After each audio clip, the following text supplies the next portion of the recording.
Jabatan yang kita emban hari ini bukanlah semata-mata simbol keistimewaan, melainkan amanah yang mengandung tanggung jawab yang luhur. Seorang pimpinan hadir untuk melayani, bukan untuk dilayani. Kepemimpinan sejati tidak diukur dari seberapa besar kewenangan yang saudara miliki, melainkan dari seberapa besar manfaat yang dapat saudara berikan.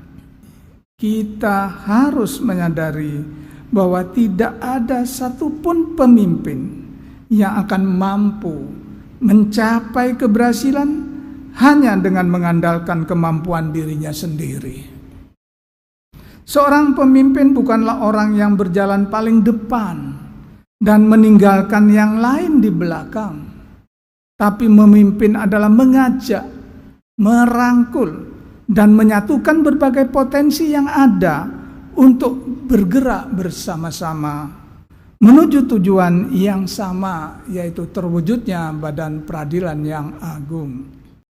Ingatlah bahwa keberhasilan seorang pemimpin tidak diukur dari seberapa besar daya kuasa yang dimilikinya, melainkan dari seberapa mampu yang menggerakkan dan menyatukan berbagai kekuatan yang dimiliki bawahannya. Karena itu, pandai-pandailah saudara menggali potensi aparatur yang saudara pimpin. Bahkan teori organisasi modern menyebutkan bahwa gagasan terbaik tidak selalu lahir dari atas atau dari pimpinan, namun sering muncul gagasan tersebut dari mereka yang berada di garis terdepan atau garis di bawah dalam melaksanakan tugas. Ada sebuah pepatah lama dalam bahasa Inggris yang mengingatkan kita, if you want go too fast, go alone. But if you want go too far, go together. Jika ingin sekedar cepat sampai, berjalanlah sendiri tanpa menunggu siapapun. Namun jika ingin mencapai suatu tujuan yang jauh dan luhur, berjalanlah bersama-sama. Dengan kerjasama, yang berat terasa ringan, yang rumit menjadi mudah. Bangun budaya kerja yang partisipatif, bukanlah intimidatif.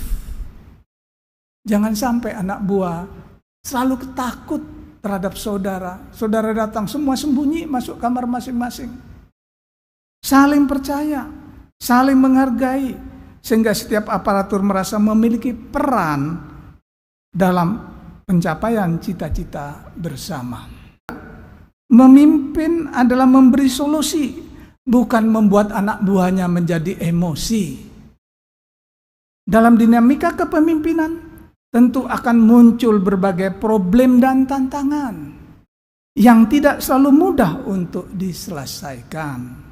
Sebagai pimpinan pengadilan tingkat banding, tugas kepemimpinan saudara tentu tidak hanya berkaitan dengan fungsi yudisial, tetapi juga mencakup pembinaan, pengawasan, koordinasi, serta penguatan kinerja di seluruh satuan kerja yang saudara pimpin. Dalam menjalankan berbagai fungsi tersebut, berbagai persoalan akan senantiasa hadir, mulai dari keterbatasan sumber daya, tantangan pelayanan publik, integritas aparatur, hingga tuntutan masyarakat terhadap kualitas pelayanan peradilan yang dari waktu ke waktu semakin meningkat.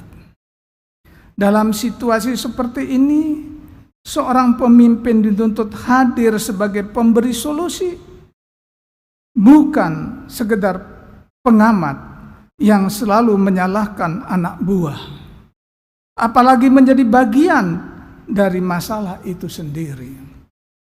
Saudara sekalian dituntut untuk mampu untuk menjadi problem solver bagi organisasi yang saudara pimpin. Jangan biarkan setiap persoalan berlarut-larut tanpa penyelesaian. Bangun budaya kerja yang responsif dan terbuka terhadap berbagai inovasi. Lakukan terobosan-terobosan yang tidak bertentangan dengan ketentuan. Dan selesaikan setiap permasalahan secara holistik, secara integral. Kalau istilah agama secara kafah. Sehingga setiap persoalan bisa diselesaikan dengan tuntas. Hadirin sekalian yang saya muliakan, itulah beberapa pesan yang dapat saya sampaikan. Terakhir saya mengajak kita bersama untuk berkontemplasi bahwa jabatan apapun yang kita emban saat ini, semua itu adalah amanah sebagai sarana bagi kita untuk menggapai ridho Allah Subhanahu wa Ta'ala. Jangan sampai kita terjebak dalam delusi, menganggap jabatan sebagai mahkota, apalagi sebagai fasilitas, bukan sebagai wasilah untuk mengabdi. Karena itu, mari kita ubah orientasi kita. Ketika kita menerima amanah, kita sebenarnya sedang menandatangani kontrak. Bukan hanya dengan manusia, bukan hanya dengan pimpinan, dengan rekan sejawat, tetapi yang paling utama kita menandatangani kontrak dengan yang Maha Pencipta, Allah Subhanahu wa Ta'ala, Tuhan yang Maha Esa.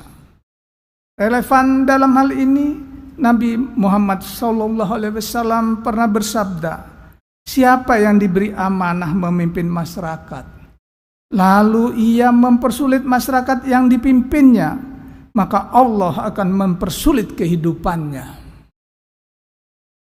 baik di dunia maupun di akhirat.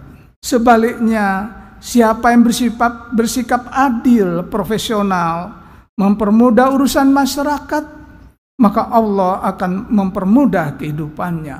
Hadis riwayat Muslim.